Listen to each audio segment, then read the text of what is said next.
Em 1940, a humanidade sofria com um dos períodos mais nefastos da história. A Segunda Guerra Mundial dividia o mundo em dois blocos, os países do eixo e os aliados. O Brasil acompanhava a guerra de longe, apesar de ter mandado para o fronte alguns soldados, os nossos pracinhas. No auge bélico de 1940, nascia em Três Corações, no meu sul de Minas Gerais, um cidadão chamado Edson Arantes do Nascimento. No final dos anos 60, já famoso em todo o mundo, Pelé seria responsável até por uma trégua na Guerra Civil da Nigéria. Os guerrilheiros assinaram um armistício de 48 horas para que pudessem apreciar as jogadas de Pelé, que excursionava pelo país com o Santos Futebol Clube. Na infância, o filho de Celeste Arantes do Nascimento e João Arantes do Nascimento, Dondinho, tinha um sonho: ser aviador. Ah, e como ele voou pelos campos de futebol do mundo. O destino, no entanto, lhe reservaria voos muito mais altos, inalcançáveis até para os astronautas. Apelidado de Dico pela família, o garotinho Edson Arantes do Nascimento logo cortou as asas da imaginação. Quando tomou contato com a bola, percebeu que seu futuro seria literalmente com os pés no chão. O pai, o seu Dondinho, era um atacante talentoso, exímio cabeceador, e sonhava em jogar em um time grande. Quando finalmente conseguiu ser contratado pelo Atlético Mineiro, saindo lá do Huracan do sul de Minas, sofreu uma contusão grave no joelho. Dondinho foi dispensado e transferiu-se para o Vasco da Gama de São Lourenço, região das Águas, onde o salário mal dava para sustentar a família. E os pais de Celeste não queriam que ele, Dondinho, namorasse Celeste, entendendo que jogador de futebol não tinha futuro. Ah, se esse casamento não tivesse saído. Nesse time havia, lá no Vasco da Gama, um goleiro chamado Bilé, e que seria responsável pelo apelido do rei de futebol. O pequenino Edson Arantes do Nascimento, ao brincar de bola em casa com o pai, gritava o nome do goleiro Bilé quando defendia um chute. No sotaque mineiro, Bilé virou Pelé para os amigos, um nome que se tornaria o mais conhecido do planeta, mais conhecido do que o do Papa. Em 1945, seu Dondinho e a família se mudaram para Bauru, no interior do estado de São Paulo, a terra do baque e do noroeste. Em 1950, Pelé ouve pelo rádio a mais amarga derrota da história do futebol do Brasil, a Copa do Mundo de 50, a virada do Uruguai para cima da seleção brasileira de Barbosa. Com lágrimas nos olhos, diz a mãe, Dona Celeste, que um dia seria um jogador de futebol para ganhar uma Copa do Mundo para o Brasil. Em 1950, com apenas 10 anos, Pelé joga pela primeira vez em um time com um uniforme, o 7 de setembro. No mesmo ano, ganhou seu primeiro cachê, R$ 4.500 jogando pelo Ipiranguinha. Em 1952, conquistou seu primeiro título no Ameriquinha de Bauru.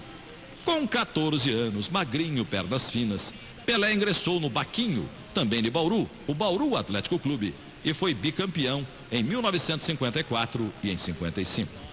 O fundador e técnico do time, o ex-jogador Valdemar de Brito, ficou encantado com o talento precoce de Pelé, aquele menino magrinho. Olheiros do clube Bangu foram enviados a Bauru e ficaram boquiabertos com as jogadas daquele garoto franzino. Imediatamente, então, fizeram uma proposta para levar Pelé para o Rio de Janeiro, lá para Moça Bonita, o campo do Bangu. Dona Celeste, mãe de Pelé, não permitiu, ainda bem, que o garoto de 15 anos fosse para a cidade grande do Rio de Janeiro. O treinador Valdemar de Brito sugeriu, então, que Pelé fosse fazer um teste no Santos Futebol Clube, que estava bem, era campeão paulista de 55 e 56. Ex-jogador da seleção brasileira, Valdemar de Brito conhecia muita gente na Vila Belmiro. Explicou para os pais de Pelé que Santos era uma cidade tranquila e que o garoto seria muito bem tratado e que o clube local estava crescendo porque era bicampeão paulista, ousando superar o trio de ferro, Corinthians, São Paulo e Palmeiras. Com o coração partido, Dona Celeste consentiu, para a alegria de seu Dondinho, que sabia do imenso potencial do filho.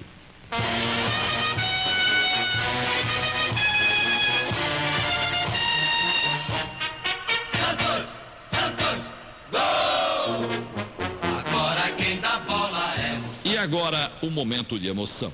Vamos relembrar um trecho da entrevista que Dona Celeste Arantes do Nascimento me concedeu. Uma entrevista muito rara, até porque Pelé sempre evitou que sua mãe falasse à imprensa. Mas a conversa aconteceu, ao vivo, aqui mesmo no plantão de domingo da Jovem Pan, no dia 23 de outubro de 1988, quando Pelé estava completando 48 anos e eu tive o privilégio de ouvir Dona Celeste. Alô? Oi, Dona Celeste. Oi, bom dia. Bom dia, minha senhora, tudo bem? Graças a Deus, e você? Tudo bem, Dona Celeste, aqui quem está falando é o Milton Neves, da Rádio Jovem Pan. Sim. E eu estou ligando para a senhora nesse domingo, porque eu queria saber como é que está sendo o domingo da senhora, porque hoje o seu filho, o Dico, está fazendo aniversário, né, Dona Celeste? É verdade, sim. Está sendo um dia feliz pra gente, viu? Ô, Dona Celeste, a senhora falou com o Pelé hoje? Não, ele vai me ligar ainda. O Pelé está onde, Dona Celeste? Ele está em Nova York. Ah, ô, Dona Celeste, Nós falamos ontem. e o que o Pelé falou para a senhora ontem? Ah, ele está feliz porque ele vai passar o aniversário com os filhos. É com a Kelly e com o Edinho. É, a Kelly, o Edinho e a Gênesis. Ah, tem a terceira, estava me esquecendo da Gênesis. Exato. E o Zoca, que está lá também. Então, eu queria falar com o Zoca também. O Zoca mora lá nos Estados Unidos, Dona Celeste? Ele mora lá. Ô, Dona Celeste, me diga uma coisa. Nesse domingo em que o seu filho está fazendo 48 anos, uma das figuras mais conhecidas de todo o mundo, o que a senhora... Ele já não é mais criança, tem 48 anos, há pouco a gente falava com o João Paulo, que é mais um neto da senhora, não é? Exato. E o que a senhora sente mais um aniversário do Pelé como a mãe do maior jogador do mundo em todos os tempos? Olha, eu sinto assim uma gratidão a Deus de me dar essa felicidade de esperar até 48 anos de idade dele, né? E com tanta alegria, tanta felicidade, não pelo ser a pessoa famosa que é, mas pelo filho que é. Quando ele nasceu lá em Três Corações, a senhora tinha ideia? Quando o Pelé nasceu, lógico que a senhora não podia imaginar, né? Mas que coisa de Três Corações para hoje, 48 anos depois, Dona Celeste? É verdade mesmo, não podia mesmo. A gente, sabe, eu sempre queria ser alguma coisa boa, que ele fosse feliz, que nós fôssemos felizes por Deus nos ter dado, mas não assim, né? Pensando assim numa pessoa famosa, tão conhecida. Nós queríamos um filho bom, feliz. Era isso que a gente sempre pensa para todos os filhos, né? Ô, Dona Celeste, mas como tá rico o Pelé, Dona Celeste? Não, nem tanto, de saúde. Verdade. De saúde, de amizade, né? Com apenas 15 anos, Pelé chegou ao Santos diante dos olhares indiferentes de craques como Zito, Del Vecchio, Pepe, Jair Rosa Pinto e Vasconcelos, que utilizava a camisa que Pelé passou a usar. Vasconcelos, que já morreu, quebrou a perna e entrou o Pelé. E desses, Del Vecchio também já morreu. Bastou um único treino para que Pelé recebesse a aprovação dos medalhões do Peixe. Jair Rosa Pinto era um gênio. O escritor de novelas Benedito Rui Barbosa, que na época era repórter esportivo da revista Manchete, foi o primeiro a entrevistar Pelé. Eu estava fazendo uma reportagem para a Manchete Esportiva no estádio da Vila Belmiro, amanhã, quando o Pelé chegou trazido pelas mãos do Valdemar de Brito, que o apresentou ao Lula, então técnico do Santos, né?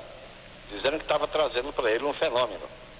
E queria que ele botasse o Pelé para jogar alguns minutos entre os titulares do Santos que estavam naquele momento treinando. E o Lula achou um absurdo, porque o Pelé era um menino, né?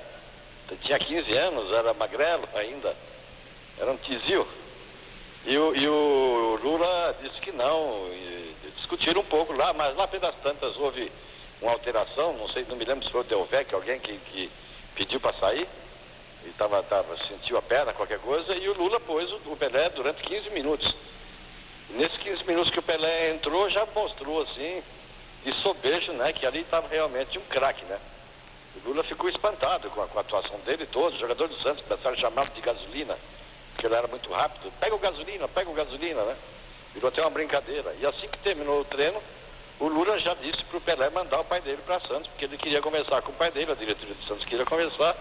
E em seguida levou o Pelé para a pensão da dona Georgina, onde ele ficou hospedado lá com os jogadores do Santos que eram solteiros, fazendo superalimentação e não voltou mais para o Santos, não voltou mais para o Bauru, já ficou direto em Santos. Tá certo. E eu cheguei na última hora e escrevi uma pequena matéria dizendo que o Santos estava preparando um garoto fenômeno que tinha sido levado pelo Valdemar de Brito. E entrevistando o Pelé, ele só falava do pai dele.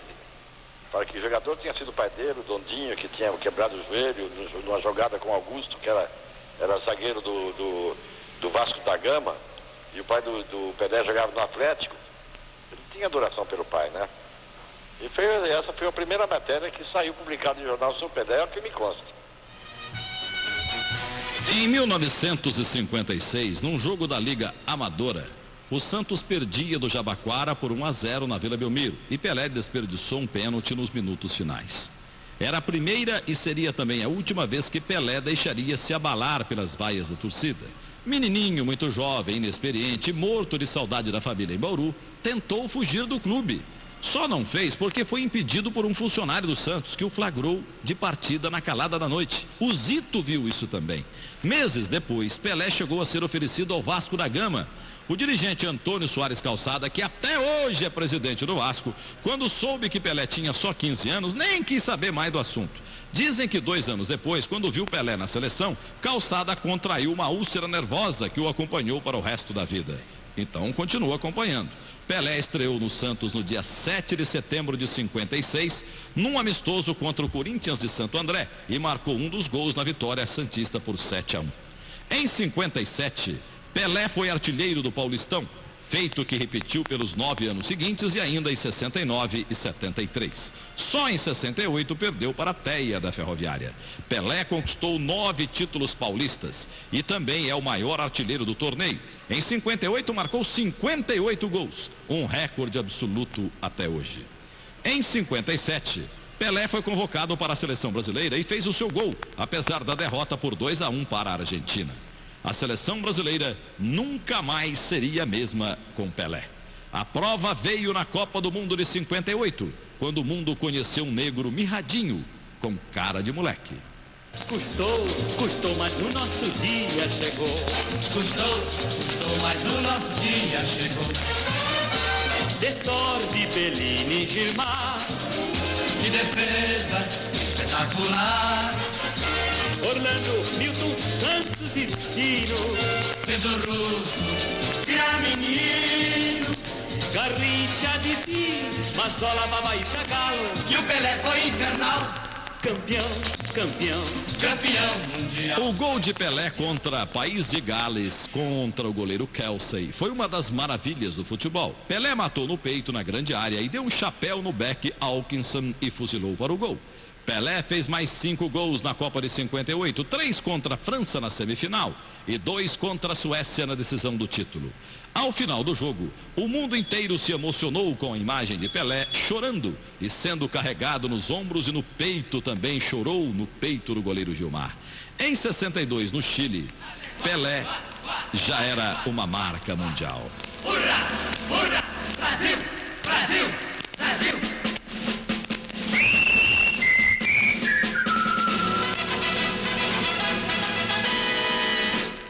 Verde, amarelo, cor de anil, são as cores do Brasil. Vencemos o mundo inteiro, maior no futebol é o brasileiro. Salve a CBD, jogadores, diretores. Salve a raça varonil, campeão do mundo, Brasil. Aleguá, guá, guá. Em 1962, no Chile, Pelé já era uma marca mundial e a Copa do Chile tinha tudo para confirmar o mito da camisa 10 da seleção brasileira. Mas quis o destino que Pelé se machucasse logo na segunda partida contra a Tchecoslováquia no goleiro Cruyff e ficasse fora da Copa. Só jogou contra o México na primeira partida na vitória e contra a Tchecoslováquia o placar foi 0-0. Amarildo Possesso, que hoje vive nos Emirados Árabes Unidos, substituiu Pelé e foi muito bem. Mas a Copa de 62 foi de um homem só, Garrincha. o anjo das pernas tortas. O mundo por alguns instantes esqueceu de Pelé e aplaudiu as estripulias acrobáticas de Mané Garrincha, que ajudou o Brasil a conquistar o bi, mas o Amarildo foi fundamental. Em 66, na Copa da Inglaterra, as pernas de Pelé transformaram-se em alvo dos petardos portugueses. Nem com caneleiras de titânio ou fibra de carbono, Pelé resistiria ao bombardeio inimigo dos cavalos Moraes e Batista. Mas Portugal tinha mais time. Ele foi vencido pelas chuteiras homicidas dos dois zagueiros portugueses. E o Brasil sem Pelé, desta vez, foi eliminado. O Brasil ganhou só uma partida em 66 da Bulgária, 2-0 do goleiro Najdenov. Perdemos da Hungria sem Pelé, 3-1. E no terceiro jogo com Pelé, num time desfigurado, com Manga jogando muito pouco, o Brasil perdeu por 3-1 do timaço de Eusébio. A coroação de Pelé, no entanto, aconteceria mesmo na Copa de 70 no México, com o tricampeonato da seleção brasileira. Logo na estreia contra a Tchecoslováquia, Pelé deu uma demonstração do que era capaz, quase encobrindo o goleiro Victor num chute do meio de campo. Mas quem é rei nunca perde a majestade, e Pelé naquela tarde mais uma vez mostrou sua realeza. Carlos Alberto faz o passe para Riverino, correndo pelo Nilo, ainda descendo para o Riverino, rolou para Jefferson, não aguentou para Pelé, subiu na testa do peito, é gol, jogou!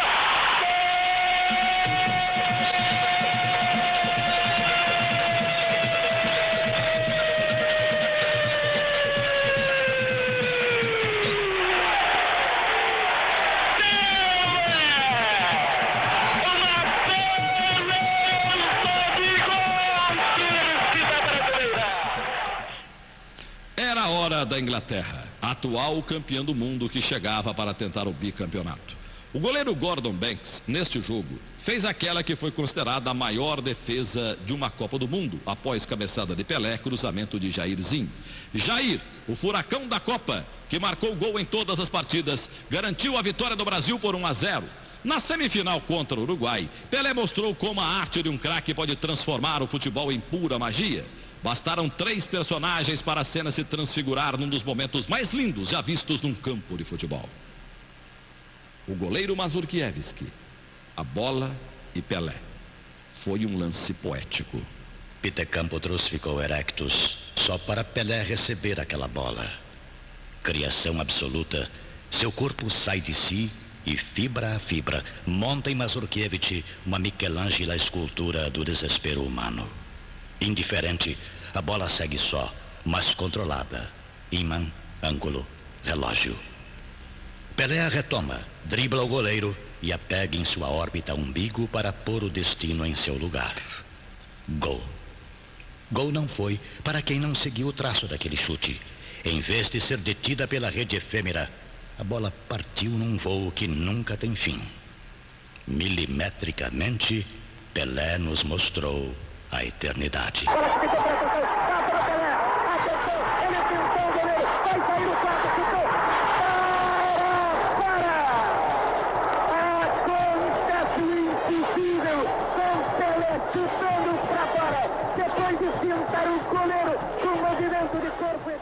Aí o grande narrador brasileiro Joséval Peixoto Guimarães na Copa de 70.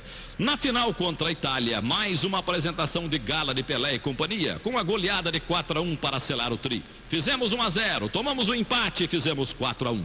Pelé deixou sua marca, desta vez de cabeça, num voo que sonhava desde a infância, quando pensava em ser aviador. Faquete, até hoje diz, Pelé subiu e parou no ar. Nunca vi aquilo. Preparou-se no chão, arremessou para arriba, levantou de primeira, ao Pelé, cabeceou!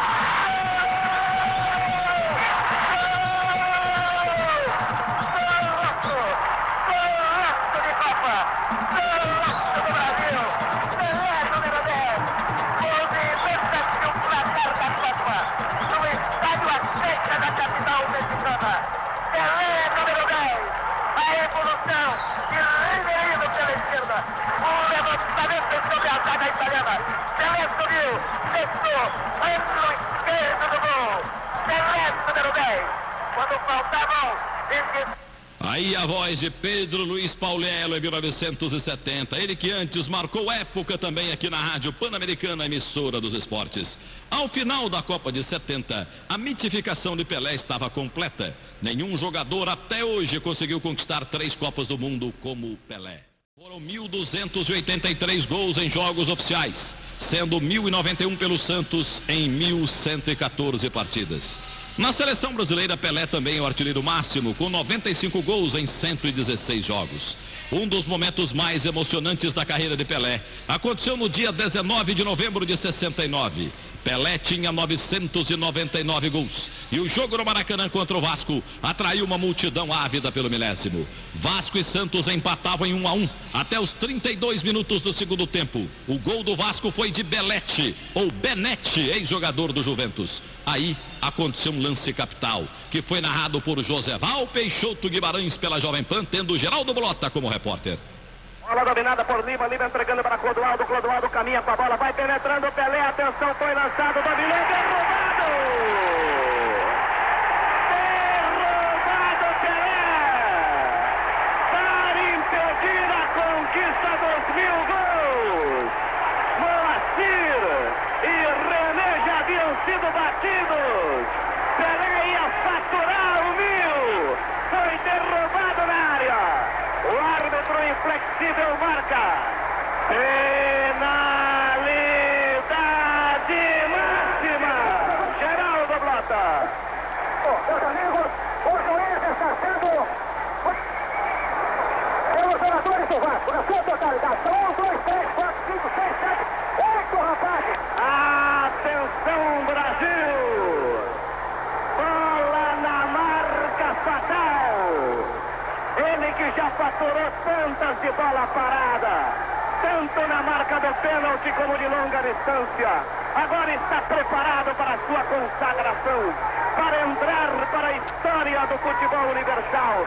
De uma vez por todas, Pelé. Andrada no centro do gol, o rei com a mão na cintura, a coroa levantada, abaixa-se ele, o rei vai tomar distância. Todo o fotógrafo para fora da grande área. Volta-se. Ele agora demonstra estar tranquilo, com aquela serenidade dos que conhecem, dos que sabem. Agora correu de paradinha,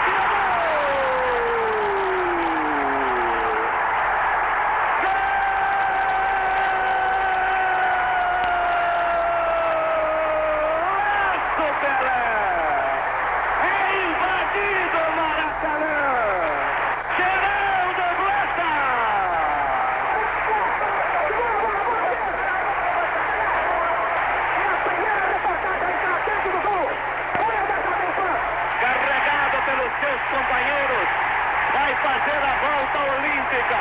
Ele se recusa ainda uma vez.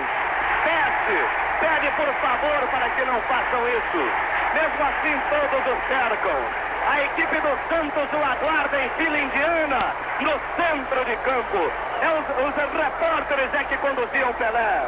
Jogo interrompido como era de se esperar. Pedem que ele faça a volta olímpica. Ele se recusa ainda uma vez. O capitão Carlos Alberto vai lá buscar Pelé. Ele atende como atendeu tantas vezes. Vai, se joga nos braços dos seus companheiros. Dessa equipe que lutou com ele tantas vezes. Que fez a sua história. E, em contrapartida, viu Pelé escrever a sua história. Ele vai carregado, debruça-se, chora. Lágrimas profundas lá no centro do gramado. Esconde o rosto das câmeras de televisão, das máquinas de filmar, das máquinas de fotógrafos. Esconde-se por completo. Tenta esconder-se na humildade que o trouxe criança um dia de Bauru para o palco também humilde da Vila Belmiro. Humilde demais para a grandeza do futebol que lá ele apresentou num teatro pequeno, mas de um artista nobre, grande, enorme demais, torcedor do Brasil. Carregado, ele vem para saudar a plateia. Muitos agora invadem o gramado, vão para abraçá-lo. Geraldo Blota. Vamos ajudar todo mundo, pelo amor de Deus. O povo brasileiro não pode esquecer das crianças. Crianças precisando, as casas de caridade. Vamos pensar nisso. Vamos pensar só em pé.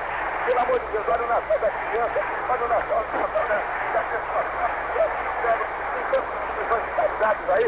Pelo amor de Deus, vamos pensar nessas pessoas. Não vamos pensar só em essa. Poxa, eu tô falando. Um apelo, pelo amor de Deus. Essa camisa aqui, essa bola do jogo de hoje, eu vou oferecer a camisa, vocês já sabem. Em nome da minha filha, quero oferecer esse 30º gol a todas as crianças do mundo. Não foi fácil fazer esse gol, você vê a minha situação, quase todo o Maracanã gritando para mim bater uma penalidade. Muito obrigado. Agora o jogo vai ser continuar.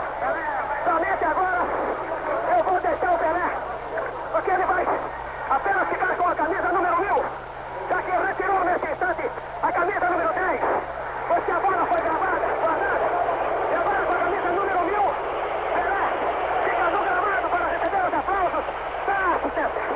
Quero ver, amigos, que com toda a deficiência que nós pudemos sentir no momento do gol, tenhamos tido aquele prazer incomensurável. E esse eu quero guardar para mim pro resto da minha vida, de ter sido o primeiro repórter que entrou dentro do gramado.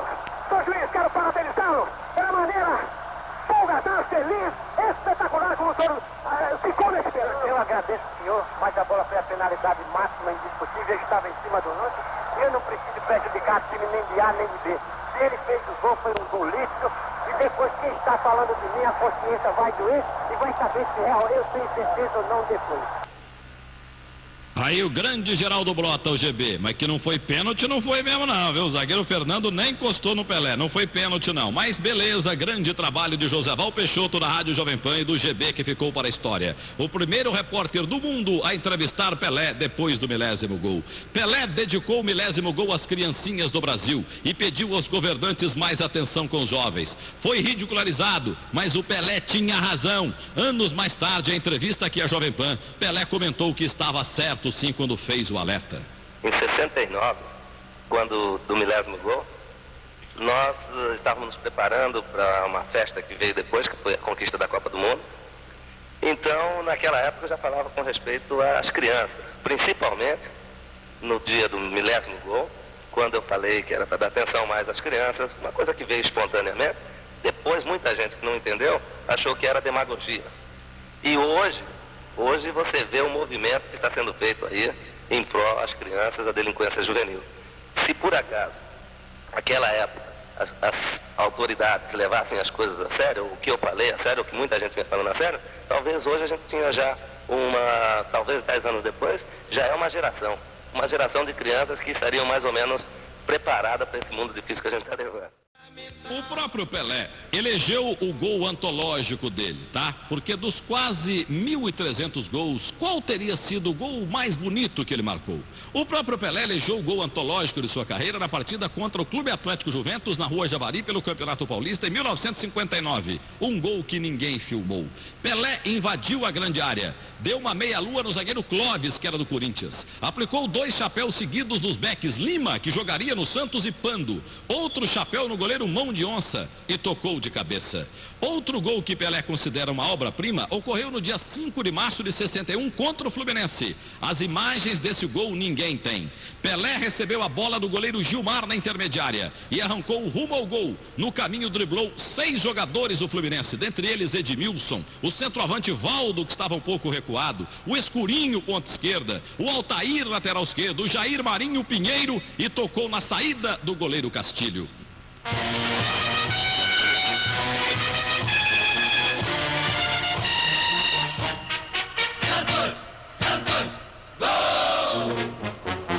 No Santos, o maior time de clube em todos os tempos, Gilmar, Lima, Mauridalmo, Zito e Calvé, Dorval, Mengalvo, Coutinho, Pelé e Pepe. Nunca mais haverá no mundo um time de clube igual ou parecido. Lá no Santos, Pelé ganhou tudo o que disputou. Foram 2 campeonatos mundiais interclubes. Em 62 contra o Benfica, em 63 contra o Forte Milan. Pentacampeão da Copa Brasil, antigo campeonato brasileiro. 10 vezes campeão paulista e tetra pela seleção brasileira no dia 19 de julho de 71 contra a Iugoslávia no Maracanã. O locutor titular da Jovem Pan na época, o grande Joséval Peixoto Guimarães, dava a importância daquele acontecimento que o mundo todo iria acompanhar. Senhoras e senhores, a Jovem Pan de São Paulo fala diretamente do estádio do Maracanã, na Guanabara. Num dia bonito de céu azul, de sol claro, nem parece o inverno brasileiro. Uma temperatura apenas amena e muito agradável. Este domingo que marca a despedida de Pelé da Seleção Nacional do Brasil. E em todas as dependências do estádio, a euforia de um público que residindo na cidade que tem o maior estádio brasileiro e o estádio que reuniu os momentos de maior grandeza histórica do futebol do Brasil, um público que no seu todo vai representar 80 milhões de brasileiros que hoje estão unidos aos seus receptores e aparelhos de televisão para assistir à despedida de Pelé. E não é apenas no Brasil, porque os acontecimentos que serão registrados no Maracanã serão transmitidos via satélite pelos Estados Unidos de costa a costa, porque uma rede americana adquiriu os direitos de transmitir diretamente por televisão. A América estará acompanhando todos os momentos que aqui se registrarem. E na Europa e no Velho Mundo, gente de todas as raças, de todos os povos, de todos os credos, de todas as religiões, de todos os conceitos políticos, estarão reunidos esta tarde num momento que transborda o esporte, que sai acima do estádio, que sobe do Maracanã, que vai flutuar pelos ares, que vai esparramar-se pelo mundo inteiro, num momento talvez ainda não encontrado na história, momento de amor, de carinho, no momento da humanidade. Nós não temos conhecimento, a não ser talvez no exato instante em que o homem pisou a lua. Joséval Peixoto, depois da despedida, Pelé deu a volta olímpica no estádio do Maracanã, sob o aplauso de mais de 100 mil pessoas. Despedida de Pelé e a volta olímpica de Pelé. Jogadores fizeram o corredor para Pelé passar entre eles. Com os rojões de bandeiras tremulam, Pelé vai caminhando e retira a sua camisa. Enxuga o rosto, põe a camisa no braço direito e continua caminhando. Aplaudido sempre. Enxugando o rosto outra vez, dando a nós a impressão de que chora no momento em que deixa a seleção nacional do Brasil. O mundo inteiro acompanhando o gesto e a caminhada de Pelé. Só ele um dia jamais sonhou com isso, caminhando e sendo aplaudido. Os fotógrafos querendo invadir, o público e policiais a contê-lo. Alguém acompanha Pelé e é afobado pela plateia. Pelé continua caminhando, lentamente, vai quase andando o torcedor do Brasil. Dezenas de milhares de lenços brancos agora sendo acenados para Pelé. Ele caminha lento, o torcedor brasileiro. Público de pé no Maracanã para aplaudi-lo. Alguns o acompanham. Fotógrafos agora vão cercá-lo. Ele quase encerra sua volta olímpica pelo estádio estadual do Maracanã. Ao mesmo tempo é invadido. Pelé quase para na baliza de córner. Um guarda o ajuda a continuar sua caminhada. Ele uma vez ainda levanta a camisa amarela, a camisa 10 da seleção do Brasil. No final, fotógrafos vão interromper a jornada. Ele continua sendo protegido por policiais. Agora já vai sendo trazido mais para o centro de campo. E se despede afinal. E chega à boca do túnel. E ali para e parte. Vai descer o túnel. Cerrado está a sua jornada na seleção brasileira. E esse Joséval aí, quem chamou foi o repórter Fausto Silva. Mas Pelé voltaria à seleção brasileira no dia da despedida de Mané Garrincha no Maracanã e fez um gol antológico exatamente de novo em cima de Andrada. E a despedida de Pelé do Santos aconteceu no dia 2 de outubro de 74, uma quarta-feira à noite no Pacaembu, contra a Ponte Preta do jovem zagueiro Oscar. Diante da Vila Belmiro lotada, o rei se ajoelhou no centro do gramado, do mais importante estádio do mundo, porque ali nasceu e reinou Pelé, abriu os braços e chorou juntamente com o público.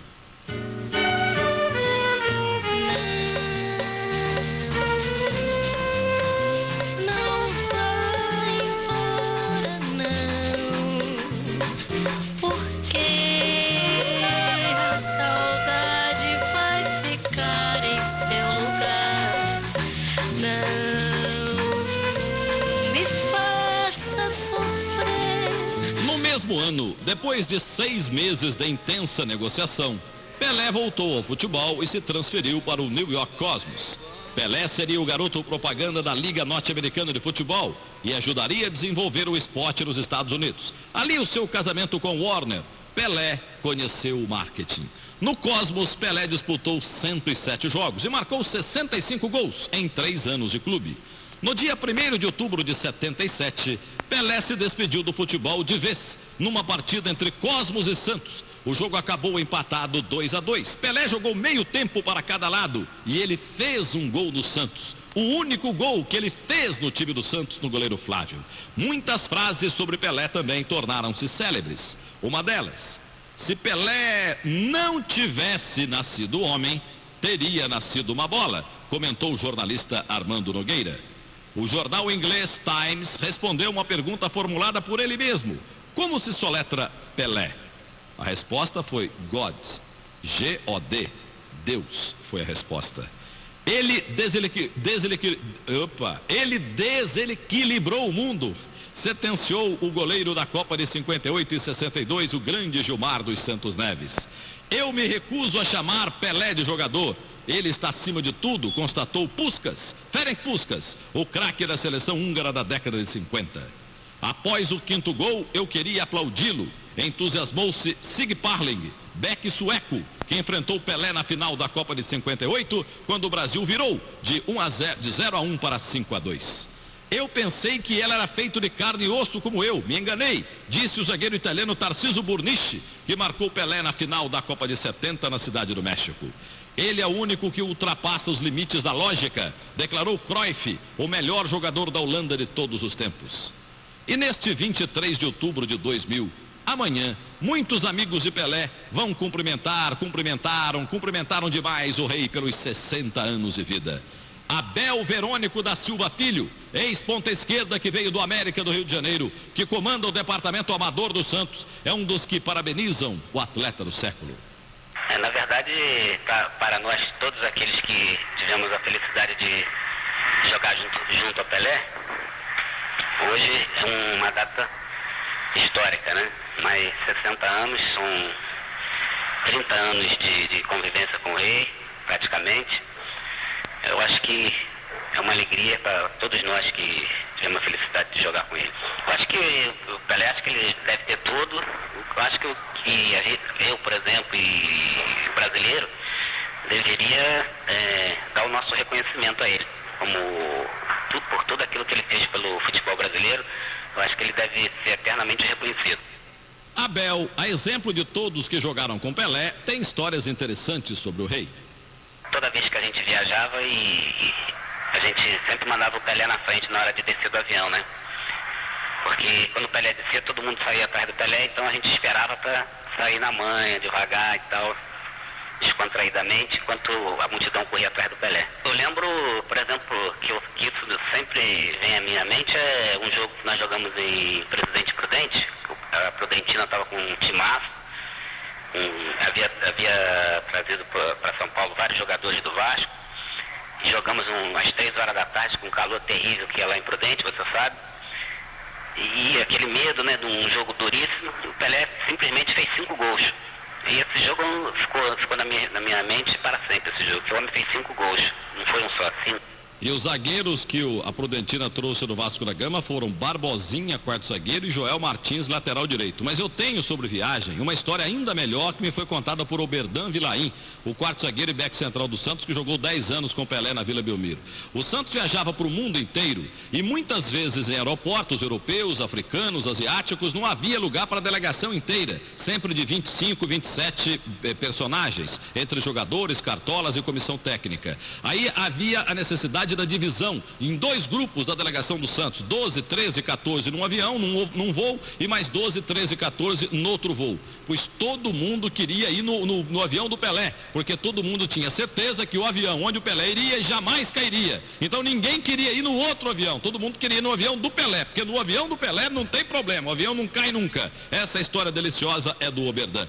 Já José Eli de Miranda, o Zito, o cidadão que mais viu Pelé jogar em todos os tempos, ao lado de Pepe e do técnico Lula é outro que dividiu as glórias com Pelé no Santos e que até hoje cultiva amizade com o atleta do século. É uma data muito importante para o esporte, porque é a data do nascimento do rei do futebol. Realmente ele foi o rei do futebol. E a importância e a lembrança foram todas as lembranças boas que eu tive na minha vida jogando futebol atrás do Pelé, né? Porque eu jogava sempre atrás dele. Então vi quase todos os gols lindos que ele fez. A lembrança mais bonita do futebol do Pelé, na realidade, foi a Copa de 58. Foram os gols maravilhosos que ele fez, e principalmente um gol de um chapéu que ele deu no zagueiro e depois colocou a bola. Eu acho que não me lembro contra quem foi, mas foi o gol mais bonito que ele fez. É o que aparece sempre na televisão e em filmes. Contra Gales, do goleiro Kelsey. Mas e a atuação de Pelé no Estádio da Luz em 62, na segunda partida decisiva do Mundial Interclubes, Santos pelo Brasil 5, Benfica para Portugal 2. Ali houve a maior atuação individual de Pelé. José Macio Pepe, o segundo maior artilheiro da história do Santos, que integrou o fabuloso ataque do Santos nos anos 50 e 60, com Pagão Pelé Pepe, o Coutinho Pelé Pepe, ele deixou suas referências ao mestre Pelé. Primeiro, eu queria antecipadamente parabenizá-lo pelos 60 anos. O Pelé significou o eterno rei do futebol. Eu acredito que nem daqui a 3 séculos aparecerá um outro jogador com as características dele, com o futebol que ele tinha e que encantou o mundo inteiro. Eu me orgulho de ter participado durante 12 anos fazendo a ala esquerda com ele. Fui um privilegiado porque as coisas maravilhosas que ele fazia, eu era um assistente privilegiado, que eu estava bem pertinho dele. Então, só tenho que destacar essa figura extraordinária no futebol. Somos amigos há muito tempo, fomos companheiros de aula, sou seu padrinho de casamento, fui seu treinador, ele foi meu diretor, a gente tem uma afinidade muito grande, embora a gente se veja ultimamente muito pouco. Eu desejo tudo de bom ao rei do futebol. 60 anos que se repitam com muitos 60 anos mais, se Deus quiser, que dê uma saúde de ferro. E nesse momento que ele está completando, está ficando sexagenário, está bem enxuto ainda. Muitas felicidades, Pelé, e parabéns. Deus te ajude. Pode parecer que jogando ao lado de Pelé tudo ficava mais fácil, mas Pepe revela que havia também o reverso da moeda. Não era nada fácil, porque ele queria que a gente fizesse também o que ele fazia, e isso era impossível, né? Então, o Pelé às vezes bronqueava, a gente bronqueava com ele também. Era um time unido e eu me lembro de várias jogadas. Eu uma vez cobrei um córner contra o Corinthians, ele acertou um sem pulo de fora da área no ângulo oposto. Foi um gol extraordinário, além dos maravilhosos gols que ele marcou pelo mundo inteiro e que muita gente não viu, gols de bicicletas, gols de cabeça, gols de letra.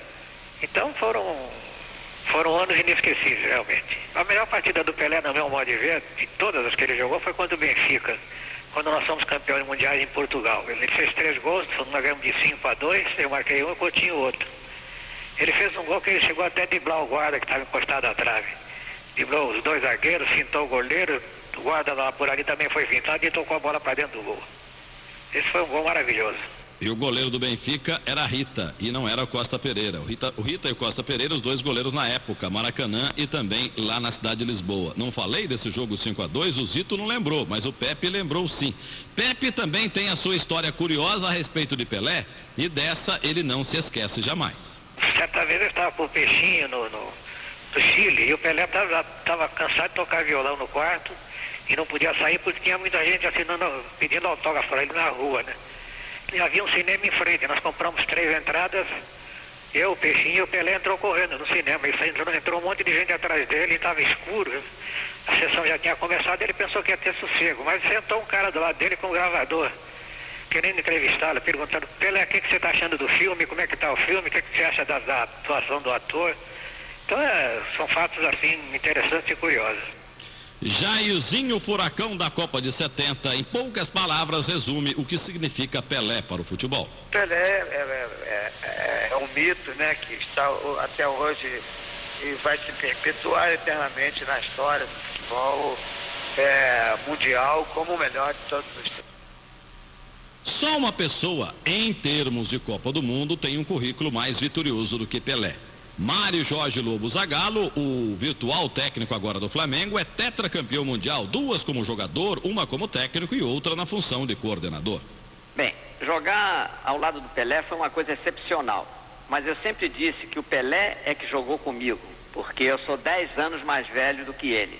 Mas feliz fui eu, porque vi ali nascer um fenômeno com 17 anos e uma comprovação toda depois, porque participamos juntos da segunda Copa do Mundo em 62 e fomos tricampeões do mundo em 70, eu já como treinador.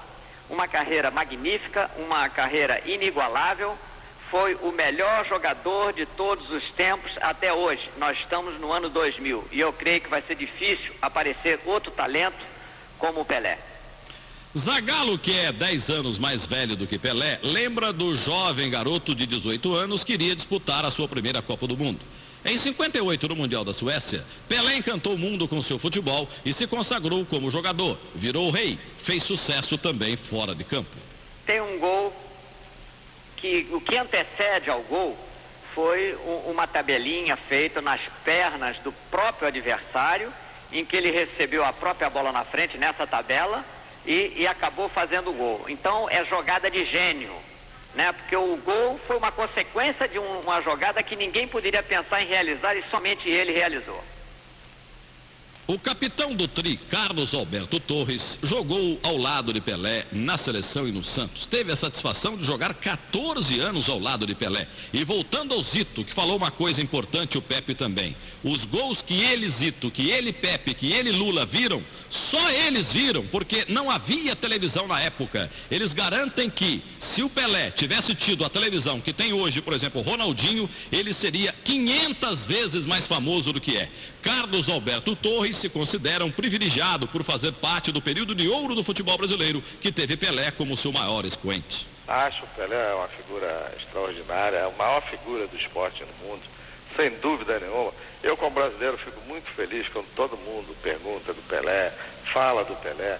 Um cara que parou de jogar, e eu joguei no jogo de despedida do Pelé também, em 1977, no Cosmos contra o Santos. São 23 anos passados e até hoje a figura do Pelé é respeitada em todo mundo. Então, é uma figura imaculada. Eu tenho a honra de poder dizer que sou amigo do Pelé, amo o Pelé, acho o Pelé um cara assim do outro mundo e tão cedo tenho certeza que não vai aparecer ninguém como jogador, como pessoa, como figura humana, como o Pelé. Carlos Alberto Torres tem saudades das tabelinhas perfeitas de Pelé e Coutinho. O capitão do Tri estava em campo quando Pelé acabou realizando os 2 mais belos gols da história que não aconteceram.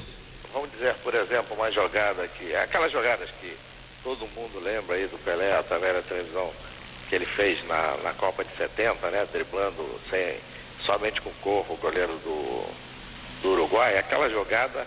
E foi uma coisa assim maravilhosa. E aquela jogada que ele tentou fazer o gol do meio do campo, porque a partir dali que os outros jogadores hoje em dia se vê tentando fazer aquele tipo de jogada. Alguns já tiveram êxito fazendo o gol lá do meio do campo.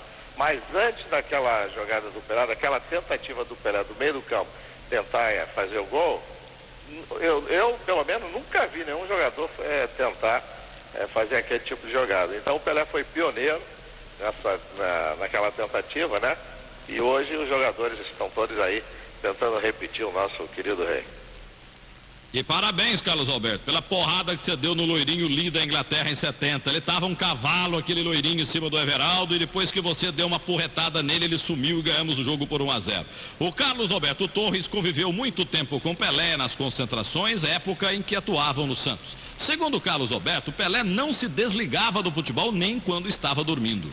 A gente ia para o hotel, ele ficava sempre com Lima no quarto, então a gente não tinha muito contato assim durante a noite, mas o Pelé falava muito e aquilo assustava muita gente, então ele falava um monte de coisa, irradiava jogo, a gente via o Pelé irradiando o jogo e assustava muita gente, mas sempre, veja bem, a gente que via e que sentiu toda essa coisa do Pelé, a gente sabe, sempre que aconteciam essas coisas em relação ao Pelé, nós sabíamos que o Pelé no dia seguinte faria com que a equipe ganhasse, porque ele fazia mesmo. Foi o único jogador que eu vi até hoje dizer que deixa comigo que nós vamos ganhar, que ele ganhava mesmo. Eu lembro, por exemplo, se você me permite, rapidinho, uma história em 1967, parece que foi quando o Corinthians quebrou o tabu do Santos, contra o Santos, acho que foi em 1967. No primeiro turno do Campeonato Paulista, o garoto Luiz Carlos, quase zagueiro, excepcional, inclusive chegou à seleção brasileira, estava aparecendo e naquele jogo ele marcou o Pelé, anulou o Pelé. O Pelé não andava, o Pelé não fez nada e o Corinthians quebrou o jogo do Santos 2-0 e quebrou o tabu. No segundo turno, no dia do jogo do Corinthians, nós começamos a mexer com o Pelé, dizendo que, pô, aquele garoto vai acabar contigo de novo, vai te marcar bem. Ele falou, não, hoje deixa comigo que vocês vão ver hoje. Resultado, com 10 minutos de jogo, o Santos já estava ganhando 2-0 no jogo no Morumbi do Corinthians, sendo que o primeiro gol tinha sido o Pelé e o segundo do Edu. E esse jogo do tabu, Carlos Alberto, foi numa quarta-feira à noite no Pacaembu, no dia 6 de março de 68 e não 67. E o Luiz Carlos é o Luiz Carlos Galter. E antes de viajar para a Europa, onde receberá uma série de homenagens pelos 60 anos de vida, Pelé falou com a Jovem Pan. O atleta do século lembrou que tudo o que conseguiu na vida foi por meio do futebol, mas ainda hoje tem muitos sonhos. Gostaria de ver o futebol brasileiro melhor administrado. Gostaria de ver as equipes brasileiras, uma equipe como o Santos, o Corinthians, o Flamengo, o Botafogo, as grandes equipes, principalmente que são os carros-chefes, como um Real Madrid, como um Manchester United, como um Ajax, sabe, como equipes como o Milan, como equipes que já vivem do próprio nome, são independentes, tem equipes que têm até seu canal de televisão, não é? Infelizmente, o futebol mais administrado, eu gostaria de ver isso, quer dizer, infelizmente eu não vejo ainda muita possibilidade disso em curto tempo. Então, falta você ver. A própria administração do governo brasileiro, com respeito ao povo, com respeito às crianças, eu gostaria de não ver um país com tanto administrador corrupto, né? Criança morrendo de fome, bandidos. Eu também gostaria que isso fosse melhorado. Então tem muitas coisas na minha vida que eu gostaria de ver melhor. E o cidadão Edson Arantes do Nascimento, quais os planos, hein, que tem ainda? O meu futuro é pensar na minha família. Coisa que eu tive pouco tempo de pensar, né, algum tempo atrás, porque eu estava nativa, estava no futebol. Mas em termos do ser humano, em termos do Brasil, eu gostaria de poder ver o Brasil bem melhor. Pelé torna-se, nesta segunda-feira, um sexagenário, mas continua escondendo a idade no tempo. O tempo para o Pelé não para, ou para. O rei do futebol rodeou, mas não explicou categoricamente como mantém a inabalável jovialidade. A saúde eu acho que é importante. Como todos sabem, eu sou um homem de 3 corações. Com 50 anos eu tinha feito uma aposta, você viu que eu estava treinando no Santos, estava brincando. Eu fiz uma aposta que ia jogar e não acreditaram. Eu me preparei, né, 2 meses, 3 meses e joguei. Meio tempo com a seleção brasileira, joguei todos os novos que estão aí, né? Cafu, um monte desses jogadores que estão aí agora. Para jogar os 45 minutos, eu talvez não garantisse. Mas para jogar 25 ou 30 minutos, com certeza, se eu me preparar por 2 meses, eu estaria para jogar com a seleção natural sem problema nenhum. Menos Pelé, menos Pelé. Nesses 60 anos de vida, Pelé teria alguma mágoa? Algum ressentimento adormecido? Edson Arantes do Nascimento abre o coração e fala de um assunto familiar, que por muitos anos era considerado um tabu.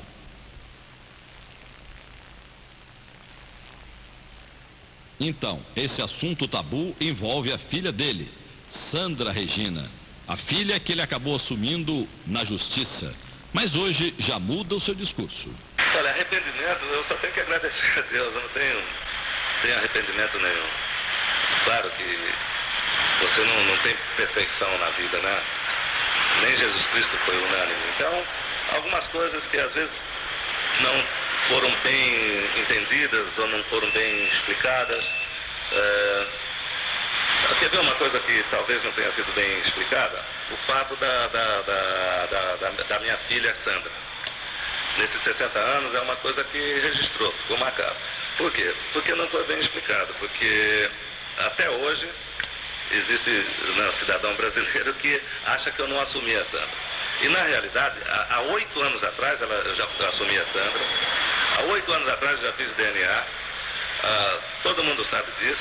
É claro que a orientação que ela teve foi uma orientação de sensacionalismo e amor, carinho, você não compra com dinheiro e não é fazendo pressão. Não é? Agora, por exemplo, que ela conseguiu, né, ser vereadora, né, se elegeu vereadora, então talvez agora, porque antes ninguém pensava que pudesse ser uma promoção para isso, orientada por não sei por quem. Então, tudo aquilo que se foi feito, aquele escândalo, tudo, talvez se no começo eu tivesse vindo e falado assim, o que eu estou falando agora, olha, eu já assumi, as brigas foram do advogado, ela já tem meu nome, antes ela disse que eu queria só o nome do pai, aí deu o nome do pai, depois começou a querer, agora tem um processo pedindo dinheiro, e não está bem esclarecido. Então, acho que nesses 60 anos, esse é um fato que tinha que ser esclarecido. Eu estou esclarecendo agora. Outra coisa que eu fico triste nesse fato ainda é que a mãe dela, a mãe que disse que me conheceu e que foi uma vez, a mãe dela não aparece. Eu queria que a mãe dela viesse e falasse, olha, porque falar que não encontrou Pelé não é verdade, porque vocês me encontram. Vocês sentam na porta do centro, sentam na porta do escritório, eu moro aqui, minha mãe mora aqui, dizer que não encontrou Pelé e encontrou só com 28 ou 30 anos, isso não é verdade. Então, essas coisas que não foram esclarecidas, mesmo Pelé sendo conhecido de todo o Brasil desde 15 anos, essas coisas às vezes ficam mal explicadas. Então, essa é uma das coisas dos meus 60 anos que eu gostaria que fosse bem explicada antes, não agora, né, que eu vou fazer 60. E o Pelé está aí falando da sua filha Sandra. Já o fez na terça-feira aqui na Jovem Pan com o Luciano Faccioli. E o Fantástico está com chamada aí na Rede Globo dizendo que hoje à noite, pela primeira vez, ele vai tocar neste assunto tabu. Não é verdade, dona Globo. O Pelé já falou isso aqui na terça-feira. Que coisa feia, hein? Desde que parou de jogar futebol, Pelé tornou-se um empresário vencedor e um garoto propaganda disputado pelas principais multinacionais. A imagem de Pelé é sinônimo de sucesso, vitória, perfeição e é venerada em todo o planeta. A fama de Pelé, no entanto, nunca transformou o homem Edson antes do nascimento. Celebridades, em muitos casos, costumam ter o ego muito maior do que o próprio talento. Pelé é o oposto do arrogante, do snob que alcançou a glória e anda com o nariz acima da linha dos olhos. O jornalista Juca Kfouri, que tem um projeto de escrever a biografia de Pelé, ilustra com uma história o caráter do rei do futebol. Que coisas, assim, próximo do Pelé, realmente de assustar. Viu o Pelé ficar horas em pé na porta de um hotel em Santa Cruz de la Sierra, dando entrevistas para a imprensa, quando fomos cobrir uma partida do Brasil contra a Bolívia nas eliminatórias da Copa do Mundo para 86. E quando a delegação do Brasil chegou, com a delegação de jornalistas, Pelé incluído, imediatamente a imprensa que aguardava a seleção correu todinha para Pelé, para Sócrates, para Zico, enfim. E quando Pelé desceu do avião, houve uma transferência imediata, abandonaram a seleção e foram para cima dele. Isso continuou até o hotel. 4 horas depois, todo mundo já almoçado, já se preparando para ir tomar banho, e o Pelé continuava dando entrevista. Eu me aproximei e vi ele dando uma entrevista para uma pequena emissora de rádio do interior da Bolívia, para um repórter com gravador, não era nenhuma coisa que estivesse ao vivo, né? E eu fiquei olhando ali, impressionado com a demonstração de como ele nasceu com a vocação para ser ídolo, né? Porque se sujeitava a esse tipo de coisa, sendo a pessoa mais famosa do mundo.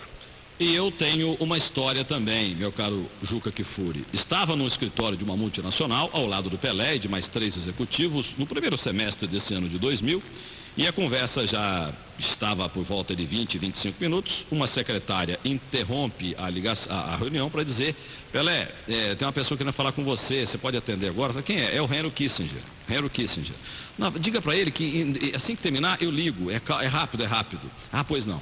Dali meia hora vem a moça de novo: Pelé, ligação para você. Quem é? É o Mandela, Nelson Mandela. Ah, então fala para ele que já eu ligo e tal. E realmente ligou para os dois. Quer dizer, o Kissinger ligou de novo, ele atendeu e depois ele ligou para o Mandela.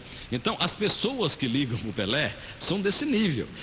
Para mim liga o Tonhão, o Zoião, a Benedita e tal. Para o Pelé, então ligou o Kissinger, dali um pouquinho ligou o Mandela. E ele naturalmente, um momento só, porque agora não dá e não dava mesmo. Daqui a pouco a gente atende e tal. Coisas da vida do Pelé.